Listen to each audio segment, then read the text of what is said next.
أيديهم وبأيمانهم يقولون ربنا أتمم لنا نورنا واغفر لنا إنك على كل شيء قدير صدق الله العظيم. Alhamdulillahirrabbilalamin. Terima kasih kepada Kak Arba yang telah membacakan ayat-ayat suci Al-Quran. Semoga yang membaca maupun yang mendengarkan sama-sama mendapatkan pahala di sisi Allah. Amin. Selanjutnya kita langsung aja nih teman-teman ke materi. Aku mau menyapa pematerinya terlebih dahulu. Assalamualaikum Kak Sabrina. Kak Sabrina udah ada di tempat?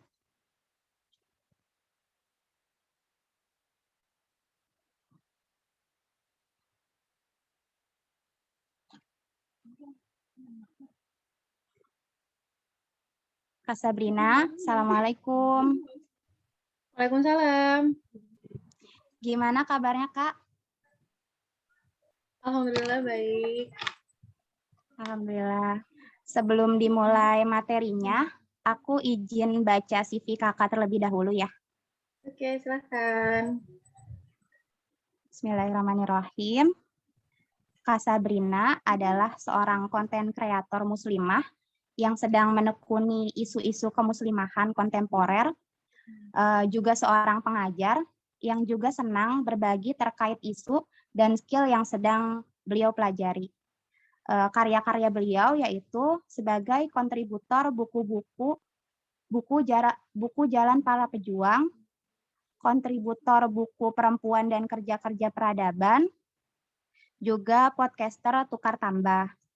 Kemudian riwayat pendidikan beliau itu S1 UIN Sunan Ampel Surabaya, jurusan Ekonomi Syariah.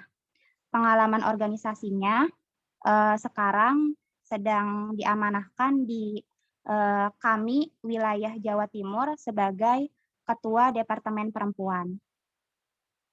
Itu aja dari aku, karena sepertinya teman-teman dan aku sendiri juga kayaknya udah nggak sabar buat dengerin materi dari Kak Sabrina. Waktu dan tempat dipersilahkan kepada Kak Sabrina. Terima kasih, Suci Indah.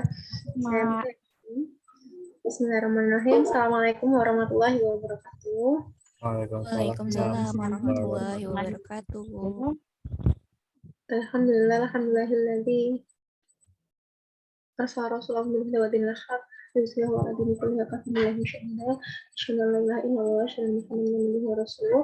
Allahumma shalli wa sallim amri wa terima kasih untuk teman-teman pelita yang sudah memberikan saya kesempatan pada malam hari ini untuk berbagi dengan teman-teman semuanya. Sebelumnya saya share screen terlebih dahulu. Share screen saya terlihat nggak? Sudah Kak, terlihat. Slide-nya jalan ya? Belum. Belum jalan? Belum Kak. Oke, bentar.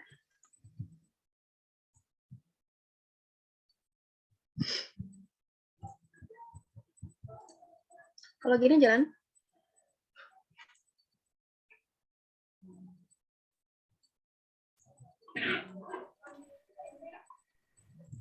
Kalau gini jalan ya? Jalan nggak? Jalan, Kak. Jalan Kak, sudah. Oke. Ya, seperti yang teman-teman baca di pamflet ya, termasuk yang disampaikan tadi oleh moderator, malam hari ini kita bakal ngobrolin terkait suka sama suka, belum tentu benar. Malming-malming ya, kita ngobrolin terkait ini. Mungkin nanti ada beberapa bahasan yang apa ya, cukup bukan vulgar juga sih, tapi mungkin tidak biasa dibicarakan di forum-forum keislaman ya, dalam artian itu bukan diskursus yang mafhum dipahami di forum-forum keislaman, tapi semoga segala pembahasan kita nanti dalam rangka kita untuk belajar dan memilah mana yang baik untuk kita dan mana tidak baik untuk kita. Awal mulanya, sebelum saya menyampaikan ya, terkait beberapa materi ke depan, di awal saya akan membuka terlebih dahulu dengan bahasan consensual sex. Mungkin teman-teman sudah banyak ya yang mendengar terkait bahasan ini di Instagram ataupun di Twitter, karena ini adalah bahasan yang saya lihat sering seliweran di media sosial kita. Bahkan banyak artis atau selebgram atau influencer yang turut mengendorse terkait hal ini, gitu ya. Bahkan kalau kita mengikuti beberapa isu terdekat, yakni misal Permendikbud nomor 30 ataupun RUU TPKS yang sebelumnya RUU PKS menjadi RUU TPKS, maka kita pasti tidak asing dengan yang namanya consensual sex. Sebetulnya consensual sex itu apa sih? Consensual sex itu adalah sexual consent is an agreement to participate in a sexual activity. Yang artinya adalah sexual consent itu adalah persetujuan untuk berpartisipasi pada aktivitas seksual, begitu. Jadi sebelum kita melakukan hubungan seksual dengan seseorang, maka bukan kita ya, sebelum menjalin hubungan seksual dengan seseorang, maka kamu perlu untuk mengetahui apakah mereka mau melakukan itu dengan kamu, dan juga penting untuk kamu jujur dengan partnermu terkait apa yang kamu mau dan apa yang tidak kamu mau. Itu pengertian terkait consensual sex, gitu. Jadi kalau bahasa mudahnya ya, pengertian dari consensual sex itu adalah sebuah persetujuan untuk berkenan mau sama mau dalam hubungan seksual, begitu ya. Mereka mau terlibat dalam hubungan seksual atau tidak, itu dinamakan sebagai consensual sex, begitu. Nah, dari mana asal usulnya? Kita perlu memahami terlebih dahulu dari mana asal usul consensual sex sebelum kita berbicara terkait apa celah-celah terkait consensual sex ini ya. Nah, asalnya adalah dari pemikiran feminis radikal. Jadi kalau kita berbicara terkait consensual sex atau sex by consent, ya, kalau teman-teman lihat di Instagram saya cukup sering berbicara terkait sex by consent atau consensual sex. Di feed beberapa kali saya upload terkait hal itu, dan saya bahkan bikin highlight khusus terkait sex by consent. Nah, asalnya dari pemikiran feminis radikal. Kalau kita berbicara terkait sex by consent, kita tidak akan lepas dari pemikiran feminis radikal. Karena apa? Karena memang pemikiran feminis radikal ini, kalau kita pahami ya, teman-teman semuanya, itu selalu disertai dengan terminologi khas, seperti relasi kuasa. Tujuannya apa? Untuk membongkar struktur kuasa di masyarakat yang mereka nilai itu penuh dengan diskriminasi terhadap perempuan. Gitu. Jadi, consensual sex itu bagi mereka adalah salah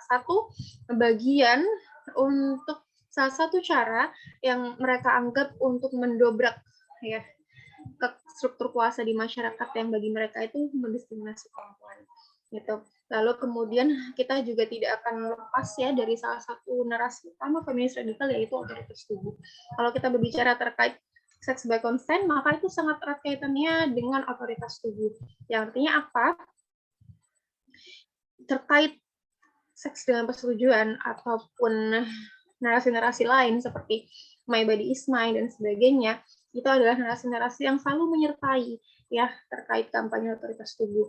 Bahkan terkait kebebasan orientasi seksual, aborsi dan sebagainya, itu adalah turunan dari kampanye yang berkaitan dengan otoritas tubuh. Dan sex by consent itu termasuk bagian dari otoritas tubuh begitu. Jadi itu ya terkait asal usul sex by consent, asalnya dari mana gitu, biar kita sama-sama tahu nih pemikiran ini dari mana datangnya ya, agar kita tidak mudah tertipu oleh mereka yang mengatasnamakan agama kemudian mengatakan bahwa sex by consent ini ajaran Islam kok gitu. Padahal sex by consent atau consensual sex ini jelas akarnya dari feminisme atau feminis radikal gitu. Nah, penjelasan sex by consent itu seperti apa sih? Mereka itu menggunakan yang namanya prinsip Fries ya. Kelihatannya enak ya. Kelihatannya, saya yakin deh, kalau saya pribadi saya sangat suka dengan French fries ya, tapi saya tidak suka dengan French fries yang satu ini, begitu. Nah, mereka menyebut prinsip consent itu dengan fries. Meskipun saat ini ya bisa jadi sudah ada perkembangan atau perubahan terkait prinsip consent itu sendiri, tapi kurang lebih ini ya prinsip yang sering mereka gunakan sebagai acuan untuk consent tersebut. Yang pertama adalah freely given, yang kedua reversible, yang ketiga informed, yang keempat enthusiastic, dan yang kelima specific. Yang pertama terkait freely given. Ini saya coba jabarkan satu-satu terkait prinsip price-nya.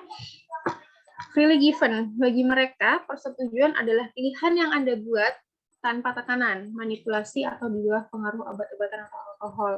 Gitu. Jadi bagi mereka seks sebagai consent itu harus diberikan secara sadar gitu ya, tanpa kita di bawah tekanan sesuatu, di bawah manipulasi seseorang, atau di bawah pengaruh obat-obatan atau alkohol. Jadi bagi mereka konsen itu harus diberikan ketika mereka sama-sama sadar. Gitu. Kemudian yang kedua adalah reversible. Siapapun dapat berubah pikiran tentang apa yang ingin mereka lakukan, kapan saja, bahkan jika Anda pernah melakukannya sebelumnya, dan bahkan jika Anda berdua telah ada di tempat tidur. Jadi bagi mereka ya, misal dalam kamar ada laki-laki dan perempuan, mereka bukan suami istri, mereka posisinya sudah tidak menggunakan baju nih, gitu, dan mereka sudah akan melakukan hubungan seksual, tapi ternyata di tengah jalan salah satu di antaranya berubah pikiran, maka itu membatalkan terkait konsen tadi, begitu. Ketika salah satu di antaranya itu berubah pikiran, maka ya mereka tidak boleh untuk melanjutkan hubungan seksual itu. Itu ya terkait reversible. Kemudian yang ketiga adalah informed. Pengertiannya adalah Anda hanya dapat menyetujui sesuatu jika Anda memiliki cerita lengkapnya. Misalnya, jika seseorang mengatakan akan menggunakan kondom dan ternyata tidak ada persetujuan penuh, dalam artian hal-hal yang berkaitan dengan hubungan seksual, seks sebagai konsen tadi, itu harus disampaikan secara utuh. Misal nih, aku maunya melakukan di satu tempat, gitu. Maaf mereka misalnya, mereka maunya melakukan di satu tempat, satu dari mereka mau melakukan di salah satu tempat, kemudian di tempat X, bla bla bla dan seterusnya gitu. Nah itu harus disampaikan tuh. Gitu. Jadi satu hal itu bisa disetujui, hubungan seksual seks bebas konsen itu bisa disetujui jika mereka saling memiliki informasi lengkap. Gitu. Lalu selanjutnya terkait enthusiastic. Nah, dalam hal seks, ya mereka mendefinisikannya Anda hanya boleh melakukan hal-hal yang ingin Anda lakukan, bukan hal-hal yang menurut Anda diharapkan untuk dilakukan.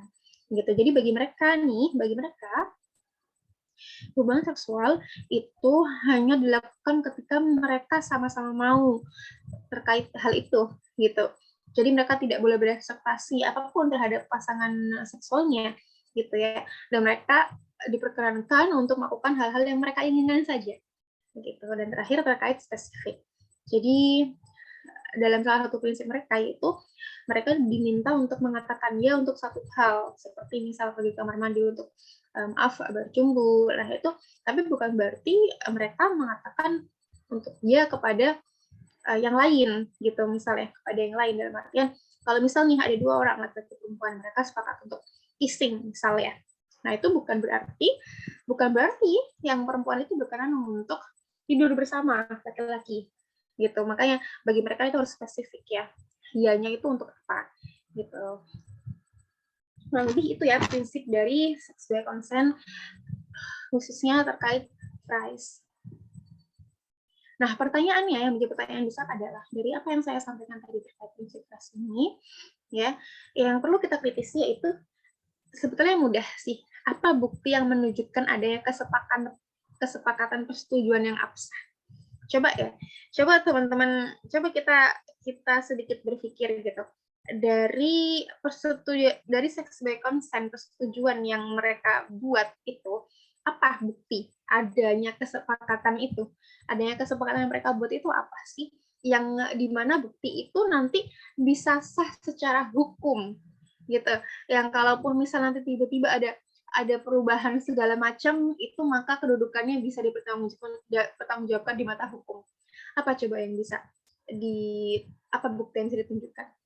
Pada nyatanya tidak ada, gitu, karena mereka beranggapan bahwa segala hal itu bisa disampaikan dengan verbal. Sedangkan kalau kita ketahui ya, ketika satu itu dinyatakan secara verbal, maka itu akan sangat memudahkan seseorang berubah pikiran secara tiba-tiba, gitu. Ya, apalagi nggak ada bukti. Misal nih, ada dua orang, laki-laki dan perempuan. Di awal mereka bersepakat nih untuk having sex gitu. Tapi di tengah-tengah mereka melakukan itu, tiba-tiba si perempuan enggan untuk melakukan, gitu ya. Kemudian si perempuan ini mengaku kepada yang lainnya bahwa dia telah diperkosa. Padahal di awal mereka sama-sama sepakat untuk itu. Tapi mereka keduanya nggak punya bukti untuk itu. Yang perempuan nggak punya bukti kalau dia diperkosa, yang laki-laki juga nggak punya bukti bahwa mereka sama-sama sepakat melakukan persetujuan itu. Mereka sama-sama sepakat untuk melakukan hubungan seksual. Karena mereka hanya mengatakan itu sebatas verbal aja. Oke lah, mungkin mereka bisa merekam gitu ya. Tapi apakah itu punya kedudukan di mata hukum? Gitu. Apakah akhirnya itu bisa menjadi satu hal yang bisa dipertanggungjawabkan begitu ya? Dan apakah ketika orang sedang nafsu mereka akan berpikir untuk aku rekam dulu deh gitu, kesepakatan dia untuk berbuat itu. Karena pada nyatanya berapa sih orang yang melakukan hubungan seksual konsen itu terpikir untuk merekam persetujuan di antara keduanya? Pada nyatanya kalau kita lihat di media sosial nggak banyak yang kepikiran untuk itu gitu, karena orang kalau sudah nafsu ya mereka nggak akan terpikir hal yang lain gitu, nggak akan pikiran harus ngerekam, harus tanda tangan di atas dan seterusnya gitu. Nah dari pertanyaan ini kita akan diantarkan pada fakta bahwa konsep ini tidak memiliki kedudukan yang jelas di mata nilai dan norma yang kita kenal di masyarakat Indonesia gitu. Kita sebagai masyarakat Indonesia, sebagai warga negeri ini, gitu ya, tidak bisa memaksakan, tidak bisa dipaksa untuk menerima suatu paradigma yang pada nyatanya tidak ada dalam nilai norma masyarakat kita, gitu. Apalagi kalau kita melihat induk permasalahannya seperti apa ya. Dan dampaknya apa? Dampak paradigma seksual konsen itu apa sih? Gitu. Karena kalau kita lihat nih dampak-dampaknya dan alur-alurnya, kita akan memahami kenapa sih kok akhirnya seks konsen ini adalah awal mula adanya hukum perundangan atau kebijakan berkaitan dengan itu. Ya. Dari pemahaman seksual konsen ini, maka akan melahirkan yang namanya konsep kekerasan seksual. Ya, bagi mereka ketika hubungan itu tidak mau sama mau, lagi-lagi seksual konsen itu dipahami sebagai persetujuan untuk mau sama mau melakukan hubungan seksual, bukan suatu komitmen yang legal formal di mata hukum yang legal di negeri ini ya, karena sampai sekarang hubungan yang legal di negeri ini hanyalah pernikahan, nggak ada namanya sexual consent itu legal di negeri ini, itu nggak ada seperti itu. Tapi karena sexual consent ini, karena paradigma sexual consent ini akhirnya akan melahirkan yang namanya konsep kekerasan seksual, yaitu apa? Kekerasan seksual itu kalau kita pahami ya, itu merupakan aktivitas seksual yang berbasis pemaksaan begitu. Karena apa? Karena tidak adanya persetujuan ya, di mana aktivitas seksual itu berdasarkan secara paksa, maka dia termasuk kekerasan seksual gitu. Nah, inilah yang akhirnya menjadi tanda tanya nih. Kalau misal aktivitas seksual itu tidak secara paksa, apakah lantas bukan kekerasan? Gitu. Karena ada banyak kejahatan yang tidak kekerasan. Contohnya apa? Dalam Islam, karena ini semua teman-teman merupakan alumni pelajar Islam Tangerang, maka kita semua harus sepakat bahwa zina itu kejahatan. Ya. Tidak ada, bahkan tidak hanya Islam yang menyebut zina itu adalah kebaikan. Nggak ada agama yang menyebut bahwa zina itu suatu perbuatan yang mulia, gitu ya. Semua sepakat bahwa zina itu kejahatan. Entah apapun bahasa di agama lain, gitu ya. Tapi kita semua sepakat bahwa zina itu perbuatan kejahatan. Tapi dalam konsep kekerasan seksual yang berbasis sexual consent, zina itu bukan kekerasan. Karena apa? Karena zina itu biasanya dilakukan oleh dua orang sama-sama sepakat untuk melakukan hubungan seksual, gitu. Nah, konsep kekerasan seksual ini akhirnya melahirkan yang namanya pendidikan seksual berbasis consent atau CSE. Jadi teman-teman, kalau teman-teman lihat ya di media sosial, kita banyak sekali yang menggaungkan terkait sex edu. Saya juga pernah bikin postingan terkait ini, terkait racun sex edu. Kenapa kita perlu mengkritisi sex edu? Karena sex edu itu berlandaskan paradigma seksual consent, dan itu banyak diadopsi di negeri ini. Sudah banyak buku-bukunya, bahkan disebarkan di berbagai kampus dan sekolah. Itu kenapa kita harus berhati-hati. Jangan sampai kita menelan mentah-mentah.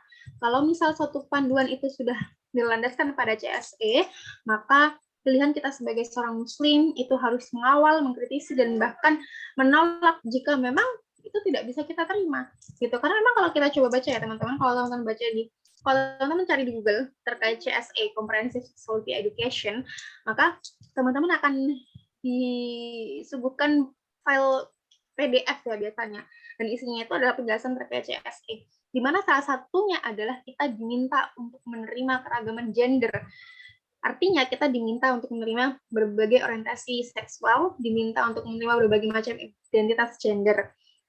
Artinya kita juga diminta untuk menerima orientasi lesbi, gay, bisex, transgender dan sebagainya. Itu adalah konsekuensi ketika satu produk dan lainnya itu menganut yang namanya pendidikan seksual berbasis konsen atau CSE. Dan impact-nya adalah mereka berusaha untuk lebih lanjut nih gitu ya, memberikan pengaruh kepada warga masyarakat di negeri itu melalui apa? Melalui hukum perundangan yang dimana mengadopsi sexual consent. Jadi itu ya sedikit perjalanan terkait dampak dari paradigma sexual consent tadi. Gitu. Biar kita paham nih kenapa kok tiba-tiba ada RUU yang berlandaskan pada sexual consent gitu. Karena alurnya seperti ini. Nah selanjutnya apa sih turunan dari sexual consent ini gitu? Contoh realnya apa gitu? Contoh real dari sexual consent itu apa? Ya, mari kita coba ngobrol terkait contoh realnya dari sexual consent itu seperti apa. Teman-teman pasti tidak asing lagi begitu mendengar terkait yang namanya friend with benefit.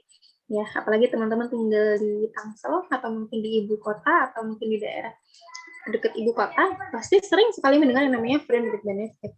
Karena ya memang hal ini adalah salah satu yang sering sekali dilakukan di ibu kota besar. Itu artinya apa? Apa sih arti dari friend with benefit ini? Digambarkan sebagai hubungan pertemanan dengan keintiman secara fisik dan seksual, tapi tidak ada ikatan resmi atau komitmen untuk menjalani hubungan layaknya pacaran.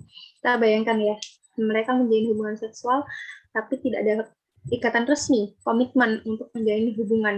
Ya mereka berteman tapi beraktivitas seksual, udah gitu aja, gitu. Bahkan ada seorang feminis yang mengatakan bahwa ini ya saya cantumkan gambarnya, friend with benefit adalah tipe hubungan di mana dua orang yang memiliki koneksi platonik saling menggunakan satu sama lain untuk melakukan seks. Jadi ya benefit yang dimaksud ini ya hubungan seksual gitu. Kalau misalnya ditanya friend with benefit itu pertemanan dengan benefit apa? Ya dengan benefit hubungan seksual tadi gitu, tanpa mereka berkomitmen, tanpa mereka punya ikatan resmi gitu ya, cuma pengen hubungan seksual aja sama temannya gitu. Dan selanjutnya ada juga yang namanya, nah ini teman-teman bisa lihat ya, bahkan saking parahnya ya kalau saya bilang itu adalah hal yang sangat parah banget. Kalau teman-teman lihat di Twitter ada salah satu base ya, namanya friend with benefit FB base, nama base-nya di Twitter, followersnya ada 137.000, dan kalau teman-teman lihat di sana itu orang-orang berkumpul untuk saling pamer aktivitas zina mereka. Auzubillah min dzalik. Tapi teman-teman bisa lihat, kalau teman-teman lihat di akun ini, cuma emang harus menguatkan iman ya, karena khawatirnya nanti jadi menodai mata pandangan kita, karena memang banyak sekali gambar-gambar yang tidak senonoh, dan ya itu mereka setiap harinya tuh ada aja yang pamer aktivitas zina mereka di sini. Karena mereka menjadikan base ini tuh seperti base untuk bertemu dengan kawan zinanya, kawan FBB-nya, gitu. Dan selanjutnya ada yang namanya one night stand ya. Teman-teman mungkin pernah dengar lagu Cinta Satu Malam, ya sebetulnya itu juga definisi dari one night stand. Istilah yang sering digunakan untuk menyebut hubungan seksual yang dilakukan dengan seseorang hanya satu malam saja. Artinya tak ada hubungan jangka panjang atau pendek. Pelaku one night stand terkadang bahkan tak mengenal siapa orang yang diajaknya bercinta. Kadang saya berpikir ketika ada konsep seperti ini atau ada kejadian seperti ini, saya cuma berpikir, kok bisa ya mereka kayak gitu?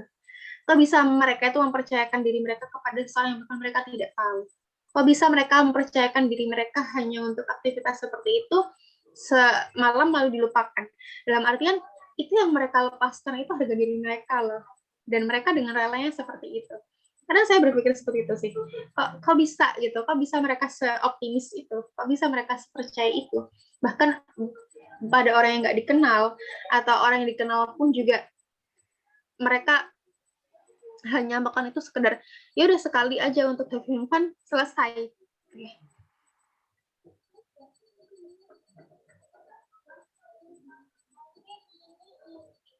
Lalu selanjutnya ada yang namanya surrogate mother. Sebetulnya ini nggak ada hubungannya sih dengan dua hal yang saya sampaikan sebelumnya. Tapi surrogasi mother ini berkaitan dengan otoritas tubuh yang tadi saya sampaikan di awal. Cara melakukannya sebetulnya simpel sih ya. Lebih tepatnya wanita lain itu meminjamkan rahim untuk membantu pasangan suami istri mendapatkan keturunan gitu. Sebetulnya kalau kita baca pengertian di Google seperti ini, tapi pada nyatanya surrogasi mother ini biasanya digunakan oleh pasangan gay atau pasangan lesbi untuk mereka punya keturunan. Gitu. Dan di agama kita, di Islam, di hukum negeri ini belum bisa melegalkan yang namanya surrogasi ibu surrogasi ini. Gitu. Jadi ini adalah salah satu bentuk kebebasan otoritas tubuh feminis ya. Mereka mengatakan bahwa ya inilah anehnya ya. Satu sisi mereka mengatakan bahwa perempuan itu bukan mesin reproduksi, tapi di satu sisi ya mereka membiarkan ketika ada perempuan yang meminjamkan rahimnya untuk dibuahi oleh seseorang yang mereka juga tidak tahu siapa, lalu anaknya nanti akan diambil oleh pasangan yang mereka berkehendak punya anak, misal gay. Kalau kita cek surrogasi mother ini biasanya itu identik dengan pasangan gay tidak punya anak gitu.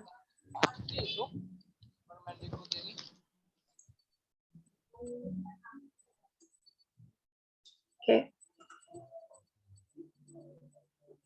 Nah, pertanyaannya, apakah konsen saja itu cukup? Ya, apakah konsen aja itu cukup untuk kita jadikan acuan hidup kita?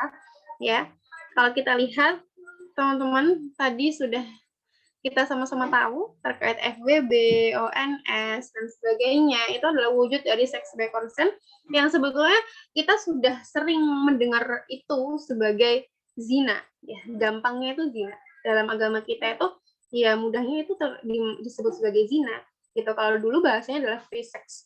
Tapi free sex sekarang itu diganti bahasanya, dibalut dengan indah agar itu terlihat tidak menyeramkan lagi. Padahal ya intinya sama. FWB, ONS, sex by consent itu intinya sama-sama free sex, sama-sama zina. Gitu. Kalau misal ada yang bilang, loh konsen itu juga ada dalam pernikahan. Kalau dalam pernikahan konsepnya bukan konsen, bukan persetujuan. Gitu. Kita tidak akan bisa menyamakan yang namanya sex by consent dengan ikatan yang itu legal di mata hukum. Ya, ini yang kita coba bandingkan deh. Consent itu, sex by consent itu tidak legal. Apa bukti bahwa dia legal? Tidak ada. Sedangkan pernikahan itu legal gitu di mata agama, di mata hukum. Bagaimana kita bisa menyamakan keduanya dan kita bisa bagaimana kita bisa menyamakan mereka dalam kedudukan yang sama, sedangkan mereka diawali oleh jalan yang berbeda gitu. Tapi dari sini kita coba pikir ya, apakah konsen aja itu cukup untuk kita melakukan hubungan seksual dengan seseorang gitu ya, laki-laki dengan perempuan, perempuan dengan laki-laki gitu. Ternyatanya itu tidak cukup, teman-teman, karena kita hidup dengan nilai-nilai dan moral yang membentuk masyarakat kita. Indonesia itu dibentuk oleh berbagai nilai dan moral, ya, yang itu tidak bisa dilepaskan dari negeri ini, dan kita harus menyadari itu. Kita nggak bisa mengabaikan nilai-nilai dan norma itu. Apakah hanya agama? Enggak, gitu. Bahkan norma hukum, norma kesopanan, norma kesusilaan, itu adalah norma-norma yang membentuk kita di Indonesia. Ya, lantas apa sih kalau misalnya konsen saja nggak cukup? Kenapa konsen itu nggak cukup? Ya, pertama, di mana komitmen itu? Di mana komitmen itu seharusnya? Ya, mereka tadi di kasus FWB, ONS, mereka mengatakan bahwa mereka melakukan itu tanpa komitmen. Ya, mereka melakukan itu tanpa ada komitmen yang legal, mereka melakukan itu tanpa ada ikatan yang jelas. Gitu. Lantas komitmen bagi mereka itu seperti apa? Sedangkan komitmen yang kita kenal adalah sah secara hukum, negara, dan agama. Gitu. Kalau misalnya mereka menyebut bahwa kita komitmen untuk melakukan hubungan seksual gitu misalnya, ya oke, lantas buktinya apa? Buktinya apa kalau mereka emang komit melakukan itu, gitu. Sedangkan dalam negara kita mengenalnya ya ketika ada ikatan lahir batin, maka itu hanya diawali dari ikatan perkawinan. Gitu ya, namanya komitmen ya, komitmen laki-laki dan perempuan, apa sih yang paling agung dari pernikahan? Nggak ada. Sekarang kalau misal nih ada orang pacaran, ya misal cowoknya janji, aku komitmen gitu. Buktinya apa? Pasti biasanya cewek-cewek bakal bilang, halah buaya gitu. Ya karena emang nggak bisa dipertanggungjawabkan komitmennya gitu ya. Komitmen yang namanya komitmen dalam hubungan laki-laki perempuan, yaitu hanyalah legal. Ya, legal artinya sah secara hukum negara dan agama. Lalu yang kedua, kalau misal mereka menganggap bahwa hubungan seks bebas itu cukup, maka di mana agama mereka letakkan? Gitu. Karena pada nyatanya panduan seksualitas dalam Islam itu udah jelas ya. Nanti akan saya sampaikan di slide selanjutnya. Dan ketiga terkait cinta. Entah ya, saya sendiri tidak bisa membayangkan mereka melakukan itu tanpa cinta dan tanpa perasaan. Karena pasti akan ada yang punya perasaan, pasti akan ada yang baper ketika mereka melakukan hubungan itu, gitu. Ini ya sekaligus yang membedakan manusia dengan makhluk hidup lainnya. Manusia itu diberikan banyak potensi, termasuk perasaan. Agar apa? Agar beda dengan makhluk hidup yang lain. Tapi kalau kita baca, ya kalau kita simak bagaimana FBB dan ONS itu bekerja, ya mereka melakukan itu tanpa bahkan mereka tidak kenal dia siapa, tidak ada cinta, tidak ada komitmen. Kok bisa gitu? Kadang saya kasihan ya dengan mereka gitu. Kasihan sekali orang yang nggak mengenal cinta. Kasihan sekali orang-orang yang akhirnya mereka dibutakan perasaannya, dipadamkan perasaannya gitu. Padahal kalau kita bisa merasakan cinta tuh sungguh nikmat ya, gitu. Terutama kalau cintanya halal, gitu. Maka ini adalah kritik-kritik terhadap konsep consent, sexual consent, gitu. Kenapa kok akhirnya kita susah untuk menerima konsep ini? Gitu. Karena sebetulnya konsep sexual consent itu adalah kata lain, terminologi lain dari begini. Terus pertanyaannya adalah bagaimana Islam memandang hubungan seksual? Karena di sini teman-teman semuanya adalah Ikatan Pelajar Islam Tangerang ya, alumni Ikatan Pelajar Islam Tangerang, maka kita di sini berbicara sebagai seorang Muslim, ya bagaimana Islam memandang hubungan seksual. Saya tuh pernah ya sama yang ngaku Muslim, tapi mereka tuh anti banget sama ajaran agama. Gitu, mereka nggak suka banget ketika agama itu ngurusin terkait hal ini. Gitu, padahal mereka Muslim. Gitu, kenapa sih sekarang banyak banget Muslim yang inferior sama agamanya sendiri? Gitu. Mereka nggak pede sama agamanya sendiri, mereka nggak optimis sama agamanya sendiri, dan mereka nggak optimis sama diri mereka sendiri sebagai seorang Muslim. Gitu loh. Padahal kalau kita sebagai seorang Muslim, kita harus yakin bahwa seluruh aspek dalam hidup kita itu sudah diatur, sudah ada panduannya. Dari kita bangun tidur sampai tidur lagi, itu udah ada panduannya. Kita mau makan, ada panduannya. Kita bahkan bersuci ya, kita buang air pun ada panduannya. Kita tidur pun ada panduannya. Apalagi untuk hal yang besar seperti hubungan seksual, jelas udah ada panduannya. Gitu. Nggak mungkin Islam membiarkan manusia itu sama seperti binatang yang nggak ada panduan untuk melakukan hubungan seksual. Jelas sudah ada panduannya. Gitu. Jadi Islam itu sebetulnya memandang apapun yang dilakukan seorang muslim itu harus dinilai ibadah. Ya, ini kuncinya. Kenapa? Karena kita hidup untuk beribadah. Jadi kita sebagai seorang muslim, apapun itu yang kita lakukan harusnya bernilai ibadah. Kita senyum kepada saudara kita, kepada saudari kita, maka itu harus sebisa mungkin bernilai ibadah. Ya. Kita bahkan bekerja pun kita niatkan untuk ibadah. Kita belajar pun kita niatkan untuk ibadah. Apalagi untuk hal yang besar, yaitu hubungan seksual. Nanti akan saya sampaikan kenapa hubungan seksual ini adalah hal yang besar ya bagi seorang manusia. Dan Allah, kalau kita pahami ya, kalau kita pahami dalam syariat, Allah tidak meridhai pelampiasan syahwat yang dilakukan jika tanpa terpenuhi dua faktor. Faktornya apa? Halal dan ma'ruf. Gitu. Nanti saya sampaikan di slide selanjutnya halal dan ma'ruf itu seperti apa. Dan Islam tidak menantang upaya halal untuk mencari kesenangan hidup. Pernikahan sebagai satu-satunya gerbang pendidikan seksual. Ini saya ambil dari salah satu buku yang menyampaikan terkait ijma. Ya. Islam itu sebenarnya nggak menentang loh upaya halal kita untuk cari kesenangan hidup. Misal nih, kesenangan hidup seorang suami istri dengan berhubungan seksual. Nggak menentang, malah justru menganjurkan gitu ya Islam. Tapi lagi-lagi itu harus dalam bingkai halal gitu, dan pernikahan ya satu-satunya gerbang untuk pendidikan seksual. Nggak ada pendidikan seksual lain yang dimulai sebelum pernikahan begitu. Dalam artian kalau misalnya memang seseorang itu mau berhubungan seksual ya tidak ada gerbang lain selain pernikahan. Seorang muslim harus memiliki prinsip hidup seperti itu. Tidak ada gerbang untuk melakukan hubungan seksual itu selain pernikahan. Lantas apa prinsip? Kenapa tadi kok saya menyebut bahwa hubungan seksual itu bukan hal yang sepele gitu ya? Tidak bisa kita sebut sebagai tidak sekedar berhubungan aja gitu, tidak cuma hubungan terus selesai, karena kalau kita paham yang namanya penciptaan manusia, kita diminta untuk menjaga keseimbangan dunia. Dengan cara apa? Dengan banyak cara. Salah satunya dengan apa? Kita menjaga keturunan. Dan Islam ya menentukan terkait proses penjagaan keturunan tadi, terkait proses penciptaan manusia, itu dalam bingkai misi peradaban. Jadi kalau kita berkeluarga, kalau kita memiliki anak, itu bukan semata-mata biar kita kayak makhluk hidup lain, kita bereproduksi. Bukan seperti itu. Tapi karena ada misi besar di balik itu semua. Ada yang namanya misi peradaban, di mana kita sebagai seorang manusia, Allah minta untuk menjaga keseimbangan dunia ini. Dan kalau kita memiliki keluarga, kita memiliki anak, kita memiliki suami, kita memiliki istri, maka harapannya itu semua senantiasa dalam bingkai untuk kita menjaga keseimbangan dunia ini. Begitu. Jadi, Masya Allah ya, gitu. Ketika dua orang, laki-laki dan perempuan, suami istri berhubungan seksual, maka tidak hanya tentang hubungan seksual aja, tapi ada berbagai misi peradaban di baliknya. Mereka mengharapkan agar hadirnya seorang anak dari hubungan biologis itu, gitu ya, dan harapannya nanti anak tersebut bisa bersama-sama dengan ayah bundanya untuk mereka terlibat dalam penjagaan dunia ini. Ada misi peradaban yang jangka panjang sekali ya, sifatnya, begitu. Jadi kita sebagai seorang muslim tidak bisa seperti mereka yang menganggap bahwa hubungan seksual yang penting kita senang selesai gitu. Nggak bisa seperti itu. Gitu. Karena apa ya? Karena yang namanya hubungan biologis itu adalah gerbang untuk memiliki keturunan. Dan kalau kita bicara terkait memiliki keturunan, kita tidak bisa tanpa misi. Karena seorang muslim pasti punya misi peradaban tadi. Gitu. Ya.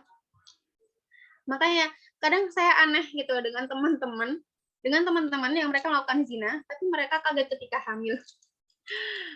Entah mereka dulu ketika pelajaran biologi ngapain ya, tapi yang pasti kita dulu sudah pernah diajarkan bahwa ketika ada laki-laki perempuan berhubungan biologis, maka konsekuensinya adalah yang perempuan hamil, gitu kan. Nggak ada yang namanya kita diajarkan kalau laki-laki perempuan berhubungan biologis, maka konsekuensinya perempuannya bersin telur Kinder Joy. Kita nggak ada seperti itu kan, gitu.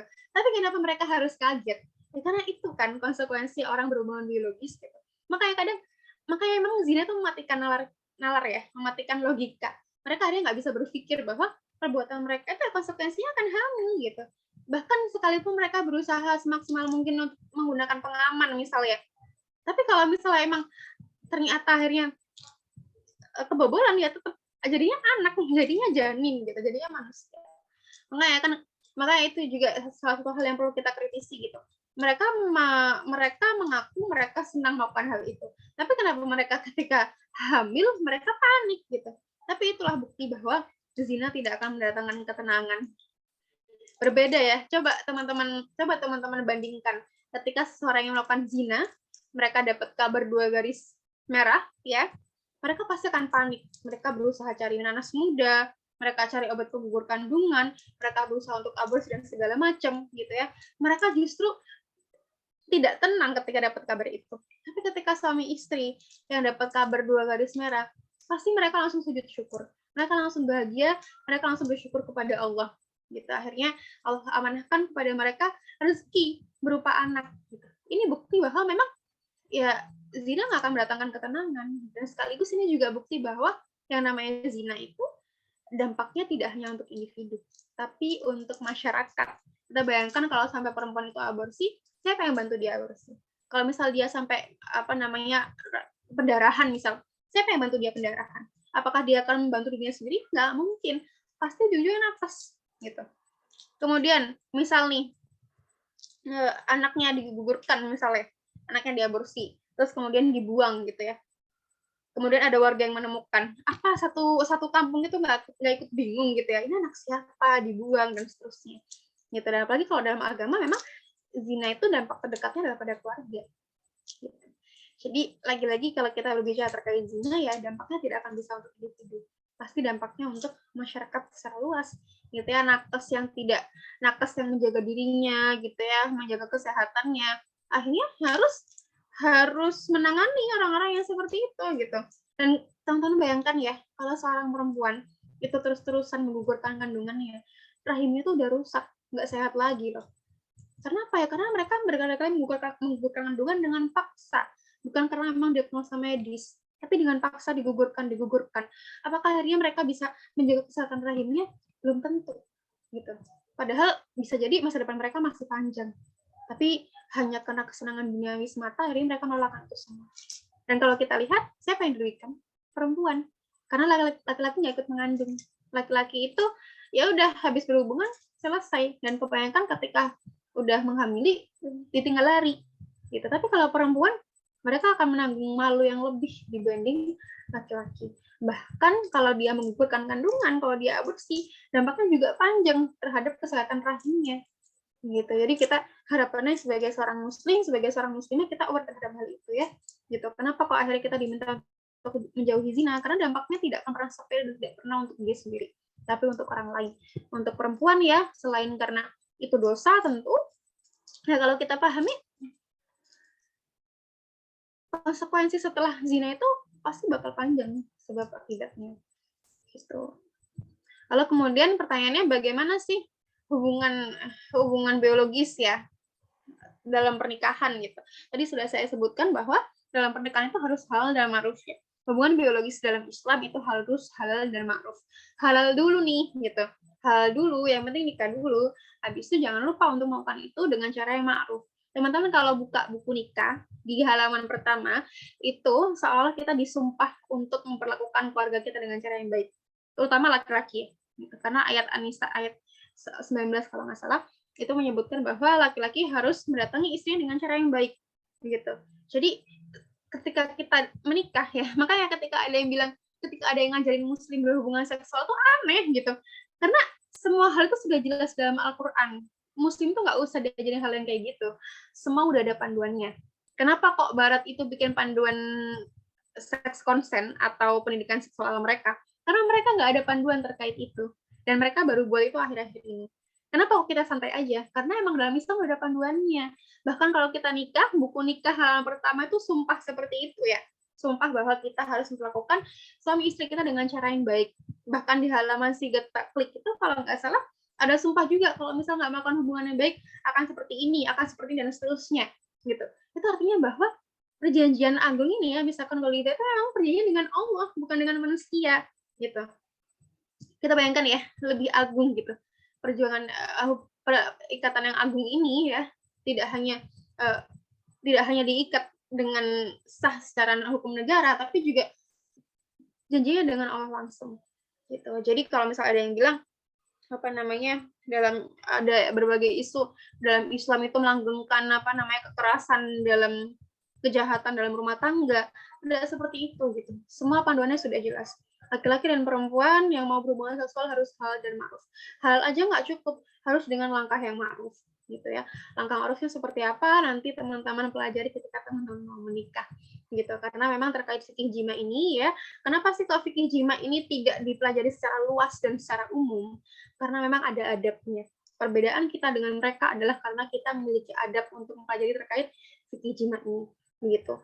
Kapan kita boleh belajar terkait ini? Ketika kita akan menikah. Akan itu artinya kita udah punya calon, kita udah tahu kapan menikah gitu. Bagaimana kita belajarnya? Baca buku, belajar ke guru, cari ustadz gitu. Seperti itu ya. Jadi kita perlu bersyukur nih sebagai seorang muslim. Kita tuh nggak perlu bingung bagaimana mencari panduan hidup karena semua sudah jelas. Kalau misal nih ya, Islam seperti yang saya sebutkan di postingan saya, Islam itu artinya selamat. Ya.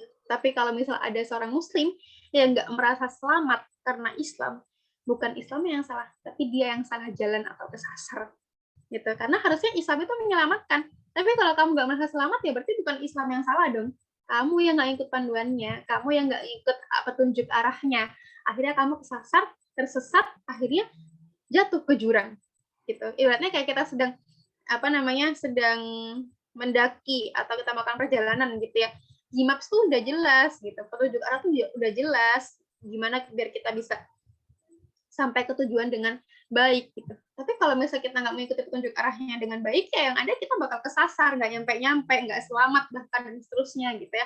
Terus begitu juga dengan beragama, begitu juga dengan hidup. Kita akan selamat kalau kita ikut panduan Islam. Tapi kalau kita nggak ikut panduan ya jangan tantrum kalau kamu nggak ngerasa selamat, karena berarti kamu yang kesasar dan nggak mau ikut panduan arahnya dengan baik. Gitu. Jadi kalau misalnya emang ada muslim yang ngelakuannya buruk, maka itu pure karena kelakuan buruknya seorang muslim, bukan karena Islam berikan panduan yang buruk, gitu ya. Karena dalam Islam itu tidak ada panduan keburukan, semua panduannya kebaikan, ya. Begitu apalagi untuk hubungan seksual dalam Islam. Nah, lantas pertanyaannya apa yang bisa kita lakukan ketika kita menghadapi berbagai macam narasi-narasi di media sosial, bahkan dia yang selalu menggaung-gaung di sekitar kita. Bahkan baru aja kemarin kalau nggak salah ya, rame di Twitter terkait nikah beda agama. Sempat beberapa waktu yang lalu juga rame tentang konsen-konsen lagi gitu. Rasanya tuh kayak, bahkan saya yang main Twitter ya, setiap hari tuh rasanya ada aja spill-spill berupa cewek ditinggal pacarnya karena dia hamil. Bahkan teman-teman coba search di Google, pacar dibunuh karena hamil, itu banyak banget kasusnya. Atau aborsi karena hamil di luar nikah, itu juga banyak banget kasusnya. Pertanyaannya sampai kapan sih kayak gitu. Kalau misalnya mereka bilangnya karena itu kurang pendidikan seksual, justru perbuatan mereka itu karena adanya sexual education ala barat. Karena perbuatan zina mereka tuh selalu dibenarkan dengan dalih-dalih, oh nggak apa-apa, yang penting suka sama suka, mau sama mau. Akhirnya mereka berbuat seperti binatang. Mereka tidak lagi punya adab, mereka nggak lagi punya adab. Lalu apa yang bisa kita lakukan sebagai seorang muslim yang dihadapkan pada kondisi zaman seperti ini ya teman-teman semuanya? Yang pertama adalah kita harus belajar. Ya, kita harus belajar, banyak-banyak belajar. Apa sih sebetulnya seks bebas konsen itu? Apa sih konsep-konsep ala barat yang harus kita waspadai gitu ya? Jadi setelah dari sini harapannya teman-teman tidak berhenti belajar, gitu. Karena apa yang saya sampaikan ini hanya pengantar ya. Teman-teman harus terus belajar kepada orang yang lebih paham, kepada ustadz, ustazah, profesor dan sebagainya. Teman-teman harus terus melakukan hal itu, gitu. Saya hanya mengantarkan aja, memberi prolog kepada teman-teman semuanya bahwa ini loh ada hal berbahaya yang harus kita lawan bersama-sama, gitu. Kita harus terus belajar, cari ilmunya, belajar agama dari sumber yang benar, bukan dari sumber yang justru curiga terhadap Islam, gitu ya. Kenapa kita tidak bisa sepakat terhadap konsep yang dibawa oleh teman-teman feminis ngaku muslim? Karena mereka menggunakan tafsir hermeneutika, dan kalau kita paham tafsir hermeneutika ini adalah tafsir yang digunakan untuk menafsirkan Bible, sedangkan Al-Quran nggak pernah sama dengan Bible atau kitab-kitab atau buku-buku lainnya, begitu. Jadi tidak bisa kita mendudukkan Al-Quran dari kacamata kecurigaan. Nggak bisa kita mendudukkan agama dari kacamata kecurigaan, gitu ya. Kita justru harus belajar lebih jauh nih, benar nggak sih ayat ini itu seperti ini artinya, gitu ya. Kita harus belajar ke sumber yang benar, buku yang benar, ustadz, guru yang benar juga, gitu ya, agar kita nggak tersesat. Dan kemudian ketika kita sudah belajar, maka kita punya peran untuk bersuara. Ya, kita harus lantang melawan kebatilan. Teman-teman, di media sosial itu lebih banyak orang yang mendukung zina dibandingkan menolak zina. Maka tugas kita adalah harus lantang untuk menyuarakan terkait hal itu. Nggak usah peduli kita dikatakan muslim konservatif, sobat gurun, sobat kadrun, sobat close-minded, dan sebagainya. Karena kita nggak mengejar penilaian manusia. Kita hanya mengejar kita mampu memberikan pertanggungjawaban yang baik kepada Allah nanti. Kalau misalnya Allah tanya kepada kita, apa yang kamu lakukan ketika ada kebatilan, ketika seorang mendukung zina? Nanti kita akan bisa memberikan pertanggungjawaban yang baik kepada Allah, gitu ya. Kita nggak perlu bingung kita pertanggungjawabkan seperti apa, karena kita telah berbuat sesuatu, gitu ya. Meskipun hanya dengan ketikan jari kita, tapi kita akan terhitung sebagai penolakan terhadap kebatilan yang ada di sekitar kita, gitu. Jadi sampaikan suara dengan lantang bahwa kita tegas menolak berbagai macam kemungkaran, gitu. Dan terakhir, suara sumbang keburukan akan tenggelam oleh suara-suara bijak kebaikan. Jadi insya Allah ya, atas sunat Allah seperti itu, akan ada waktu di mana suara sumbang keburukan itu akan tenggelam. Oleh apa? Oleh suara-suara bijak kebaikan. Dan pastikan bahwa kita menjadi bagian dari orang-orang yang menyampaikan suara-suara kebaikan itu. Pastikan kita berada di dalamnya, gitu. Meskipun mungkin hanya beberapa kali, gitu ya, atau tidak sering-sering setiap hari, ya pastikan kita ada di situ, gitu. Ya, kurang lebih seperti yang bisa saya sampaikan. Saya kembalikan ke moderator. Mohon maaf kalau banyak kurangnya. Wassalamualaikum warahmatullahi wabarakatuh. Waalaikumsalam warahmatullahi wabarakatuh. Terima kasih kepada Kak Sabrina yang sudah memberikan materinya. Selanjutnya sesi tanya jawab. Boleh? Bentar, saya izin ke kamar mandi dulu bentar ya. Oh iya Kak, boleh.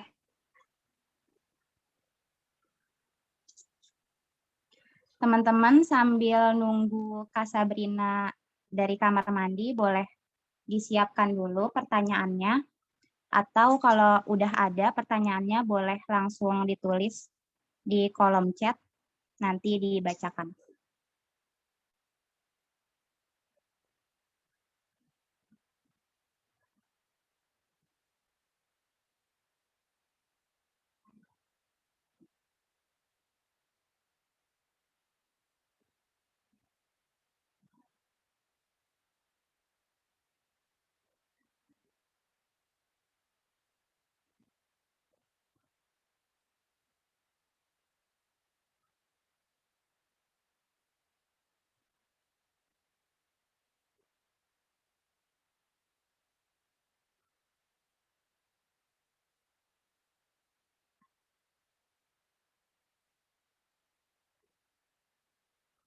Untuk yang belum absen, boleh diisi link absensinya yang sudah dikirimkan oleh teman-teman panitia.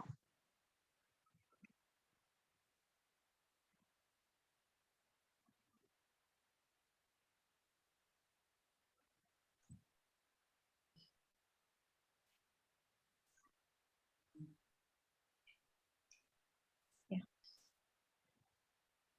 Gimana teman-teman, ada yang mau bertanya?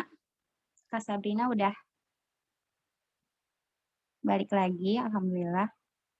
Boleh ditulis di kolom chat atau raise hand kalau ingin bertanya.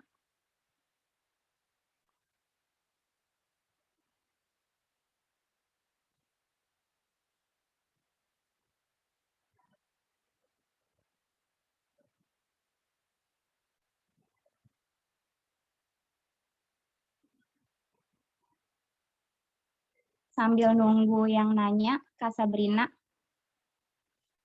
dari aku dulu dia sedikit buat mancing teman-teman yang lain. Jadi aku kan yang waktu itu pernah dengar yang tadi Kak Sabrina sampaikan juga, kalau di permen yang dikeluarkan itu yang membuat apa ya? Yang membuat banyak ormas itu kontra adalah substansi yang persetujuan korban. Nah, dari pihak kontra itu kan menyarankan untuk dihapus atau misal kalimatnya disempurnakan. Tapi dari pihak pro sendiri itu kekeh gitu, kekeh nggak mau nggak mau menambahkan ataupun nggak mau menghapus gitu. Jadi dari saran dari pihak-pihak kontra itu nggak diakomodasi gitu oleh mereka yang menerbitkan permen itu sendiri.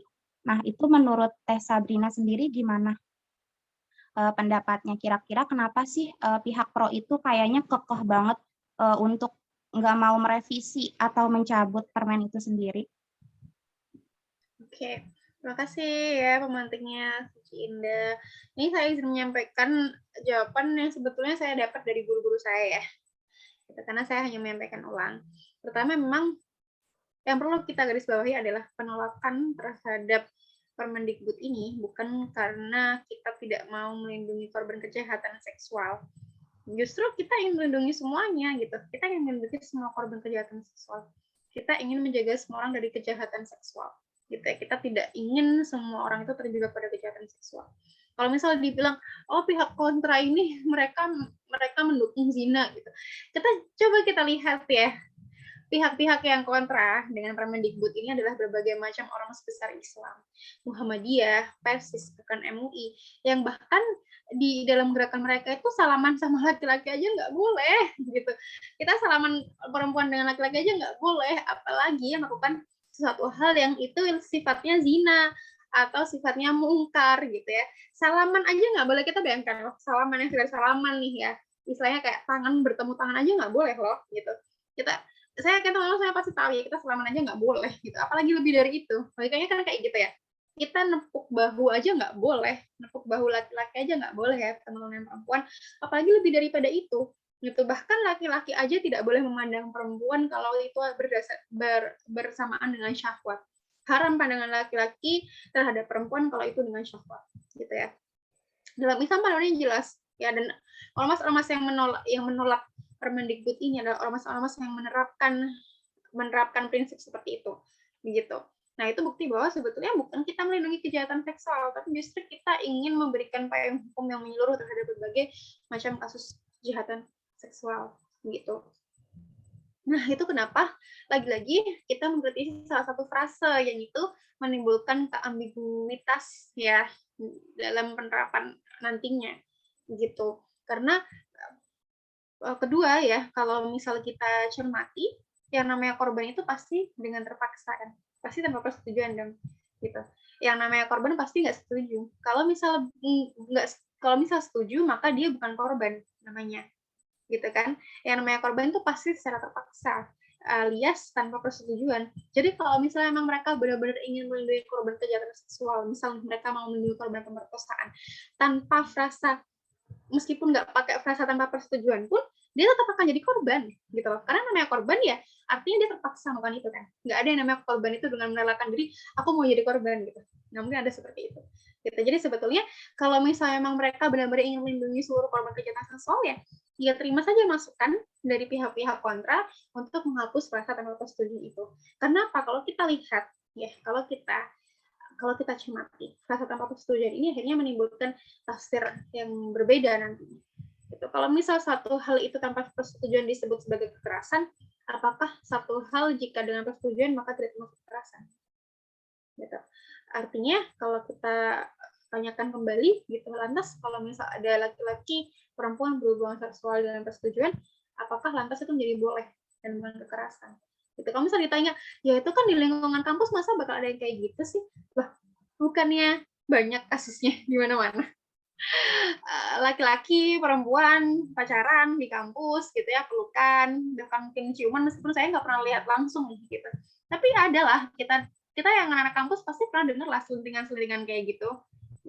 Ada yang mereka melakukan adegan tak senonoh di kampus, di lingkungan kampus, gitu ya, di sekitar kampus, gitu. Apakah lantas ketika mereka mau sama mau, itu jadi boleh? Itu tidak boleh, gitu. Artinya, yang menjadi pertanyaan adalah yang ketiga. Kalau mereka tidak berkenan untuk mengganti frasa tanpa persetujuan itu, atau nggak berkenan menghapuskan itu, pertanyaannya siapa yang mereka lindungi sebenarnya? Gitu. Karena kan, ya tetap, kalau misalnya frasa tanpa persetujuan itu dihapus, gitu, tetap aja loh, korban itu akan tetap dapat perlindungan. Gitu. Kalau memang mereka korban, gitu ya. Tanpa frasa itu pun lagi-lagi kembali ya, korban tetaplah korban. Karena yang namanya korban pasti terpaksa. Kalau nggak terpaksa, namanya bukan korban, gitu ya. Jadi itu sebetulnya letak perbedaan pendapat antara pihak pro dengan kontra, gitu. Dan sebetulnya ya kalau kita lihat cermati lagi, Permendikbud ini adalah perwajahan lain dari RUU PPKS yang lagi-lagi masih perlu kita kritisi perjalanannya.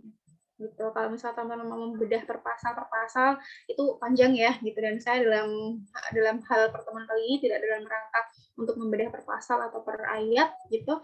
Nanti kalau teman-teman mau membedah per pasal per ayat, saya rekomendasikan pemateri yang lain yang memang punya kapasitas keilmuan hukum. Gitu. Lebih itu ya. Dan lagi yang terakhir, Permendikbud ini kalau teman-teman baca ya, atau RUU TPKS, di penjelasannya jelas mereka menggunakan paradigma seksual consent. Jadi sebetulnya perwajahan lain aja Permendikbud dari RUU TPKS ini. Gitu. Itu kenapa akhirnya kita harus mengkawal dan mengkritisi. Dan ormas-ormas yang menolak ini nggak bisa dibilang sebagai kelompok kecil ya, karena MUI itu adalah lembaga perwakilan ulama di Indonesia yang mereka itu orang yang berpikir dan berpendidikan. Gitu. Jadi kadang saya sedih gitu. Banyak muslim yang begitu menjelek-jelekan ulama hanya karena mereka tidak sepemikiran terkait Permendikbud ini.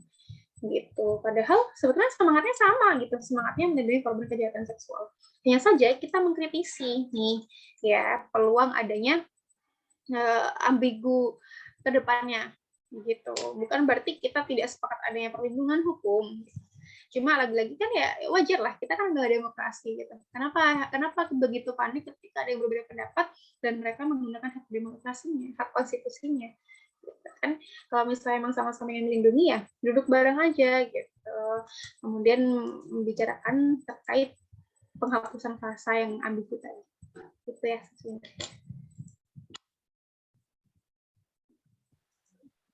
Terima kasih kepada Kak Sabrina jawabannya. Gimana teman-teman? Udah ada yang ingin bertanya?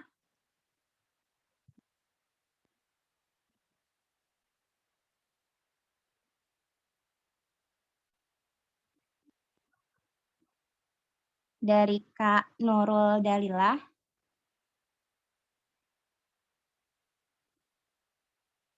Pertanyaannya,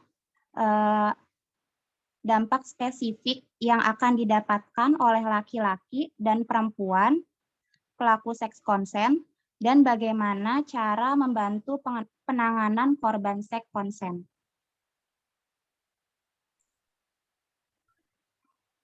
Dampak spesifik ya. Jadi tadi saya sudah sampaikan kan sebetulnya ya, sex konsen itu bentuk lainnya seperti apa? FWB atau ONS atau kumpul kebo. Itu kan termasuk sex konsen. Ya kan? Kumpul kebo tuh sekarang bahasanya tuh banyak bahasa lainnya. Ada yang menyebut kohabitasi dan sebagainya. Tapi intinya sama-sama kumpul kebo. Gitu. Itu termasuk perbuatan seks konsen. Gitu ya. Mereka tidak menikah tapi hidup satu rumah. Padahal ya kita tahu masyarakat kita juga tidak bisa menerima hal seperti itu sebetulnya. Tapi kita dipaksa untuk menerima. Padahal itu kan memang suatu hal yang tidak wajar ya. Gitu. Harusnya kan yang tinggal dalam satu rumah itu adalah satu keluarga yang dimana itu legal secara hukum. Dampaknya tentu banyak ya, didapatkan dari laki sama perempuan yang melakukan zina gitu ya. Lagi-lagi di sini karena kita semua muslim, saya lebih nyaman untuk menggunakan terminologi zina ya. Tadi sudah saya sebutkan dampak untuk perempuan yang melakukan zina adalah ya tentu laki-laki perempuan sebetulnya sama-sama mereka punya peluang untuk kena penyakit menular seksual. Karena apa? Karena kita nggak tahu nih, gitu pasangan zinanya itu mereka berhubungan zina dengan satu aja atau dengan yang lain. Karena orang ketika sudah terbiasa dengan zina, maka mereka akan dibutakan dari hal yang halal, dan akhirnya terbiasa dengan hal yang haram. Gitu. Kita nggak tahu nih laki-lakinya itu cuma main sama satu cewek aja atau enggak. Dan kalau misal dia main sama banyak cewek, ya dia punya peluang untuk kena penyakit menular seksual. Itu termasuk dengan ceweknya nih. Gitu. Jadi itu peluang pertama, dampak spesifik pertama ya, penyakit menular seksual. Jadi nggak ada yang namanya safe sex. Ya. Yang ada kalau misalnya yang benar-benar aman ya dengan komitmen dong. Kalau benar-benar aman ya dengan legal dong. Gitu. Sekarang kalau misalnya mau dibilang makanya seks yang benar-benar aman tuh kayak gimana sih? Gitu. Karena nggak ada yang benar-benar aman kalau nggak legal di negeri ini, gitu. Termasuk kalau kita beli barang ya. Kalau kita beli barang pun, meskipun kita beli barang BM black market misal, kita pasti nggak akan merasa nyaman dan aman karena kita beli hal yang nggak legal. Apalagi berhubungan seksual, pasti mereka merasakan ketidaknyamanan dari diri mereka ketika mereka melakukan hal yang tidak legal. Itu dampak yang pertama ya. Dampak kedua, tentu zina itu di mana-mana ya, seks konsen itu pasti akan lebih merugikan yang namanya perempuan. Buktinya apa? Teman-teman coba deh, buka Twitter setiap hari ada yang spill perempuan ditinggal pacarnya karena hamil, perempuan itu ditinggal pasangan FBB-nya karena hamil dan seterusnya gitu. Dan banyak kalau pasangan FBB itu akhirnya mereka baper, padahal kan dari awal mereka udah komitmen untuk gak baper, tapi lagi-lagi emang nggak bisa memikirkan hal terkait itu gitu. Dan kalau udah hamil yang rugi siapa ya? Perempuan dong, karena yang paling kelihatan. Laki-laki mah kayak nggak ada beda aja, dia udah makan itu atau enggak ya, meskipun tetap dia juga punya peluang untuk rugi gitu. Belum lagi kalau misal ternyata akhirnya udah tersebar gosip dulu nih, laki-lakinya menghamili orang, perempuannya dihamili gitu. Nah itu jadi omongan tersendiri di masyarakat ya, itu dampak selanjutnya nih gitu. Masyarakat itu akhirnya, kelompok masyarakat di situ akhirnya tergambarkan bahwa orang yang tinggal di situ tuh nggak bener ya gitu, karena kelakuan beberapa masyarakatnya gitu. Belum lagi dampak-dampak sosial lain, itu banyak lah ya. Kita pasti hidup di tengah masyarakat yang ada berbagai macam masalah. Kalau bukan masalah zina pun pasti itu dampaknya nggak sepele gitu, apalagi zina. Kemudian dampak selanjutnya adalah tadi sudah saya sebutkan ya, perempuan kalau dia terbiasa zina dan terbiasa aborsi, maka rahimnya tidak lagi sehat ya teman-teman semuanya. Dia akhirnya menggadaikan masa depannya, menggadaikan rahimnya ketika dia terus-terusan aborsi, dikuret gitu ya, apalagi dengan paksa. Kasihan sebetulnya. Padahal kan rahim itu bagi kita bukan hanya tempat ini ya, bukan hanya tempat reproduksi gitu. Tapi rahim itu dari bahasa Arab yang artinya kasih sayang. Dari rahim ini kita punya banyak misi peradaban. kita punya banyak harapan bahwa dari rahim kita akan lahir anak yang solih dan muslim yang nanti akan mampu menjadi pejuang negeri ini, pejuang agama ini, gitu. Yang tidak hanya kalau misal kata orang-orang ya, rahim itu cuma mesin pencetak anak, bukan hanya seperti itu. Cara kita memandang rahim itu tidak sebatas pada mesin pencetak anak, tapi lebih daripada itu. Itu ya kurang lebih beberapa dampak spesifiknya. Belum lagi kalau misal mereka nih ya butuh penanganan lebih lanjut karena pendarahan dan seterusnya. Kalau mereka ke vaskes, ya biasanya kan mereka ini ya apa namanya ke vaskes gitu. Nah biasanya kan vaskes itu ada dana subsidi. Subsidi dari mana? Dari pajak. Pajak dari siapa? Dari kita. Jadi masa kita coba tarik garis jauhnya ya. Bahkan kalau misalnya kita cek obat HIV itu mereka subsidi pajak loh. Pajak dari mana? Dari rakyat. Rakyat nggak ikut melakukan hubungan seksual yang di luar pernikahan nih, gitu. Tapi mereka ikut bayarin orang-orang yang kena penyakit HIV. Gitu. Nah itu dampak lain ya. Banyak sebetulnya dampak lain yang kalau disebutkan kayaknya nggak akan selesai malam hari ini, gitu. Tapi itulah lagi-lagi zina itu dampaknya tidak akan pernah sepele dan tidak pernah untuk individu. Jadi kalau ada yang bilang zina itu urusan pribadi, tapi pada nyatanya dampaknya nggak pernah urusan pribadi. Dia pasti akan melibatkan orang lain minimal keluarganya, minimal 2 keluarga, minimal 2 kampung. Itu udah pasti, nggak mungkin nggak terlibat kampungnya itu. Gitu. Kemudian terakhir, bagaimana cara membantu penanganan korban seks konsen. Ya. Jadi mungkin maksudnya korban zina gitu mungkin ya, atau mungkin pelaku zina gitu. Kalau misalnya emang dia sudah taubat ya, dia diajak untuk belajar agama terus. Gitu. Tapi kalau ternyata mungkin dia korban pemerkosaan atau mungkin korban pelecehan dan seterusnya ya, banyak sebetulnya lembaga-lembaga untuk mendampingi seperti itu. Salah satunya yang saya rekomendasikan adalah iLaker.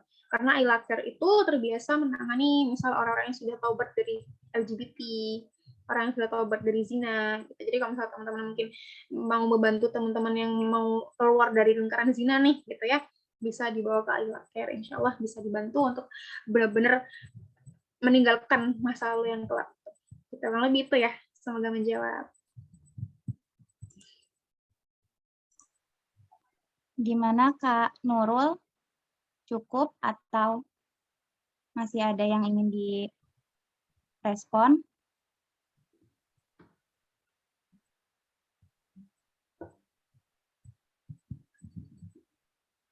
Insya Allah cukup ya. Alhamdulillah teman-teman, kita udah ada di penghujung acara. Terima kasih kepada Kak Sabrina yang telah menyampaikan materinya yang luar biasa sampai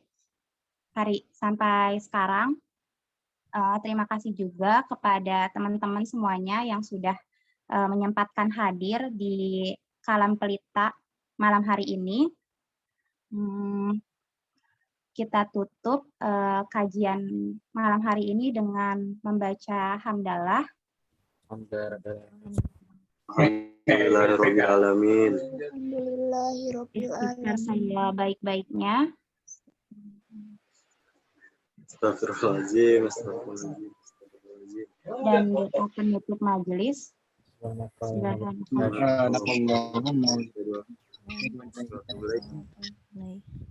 Lebih dan kurangnya mohon maaf. Wassalamualaikum warahmatullahi wabarakatuh.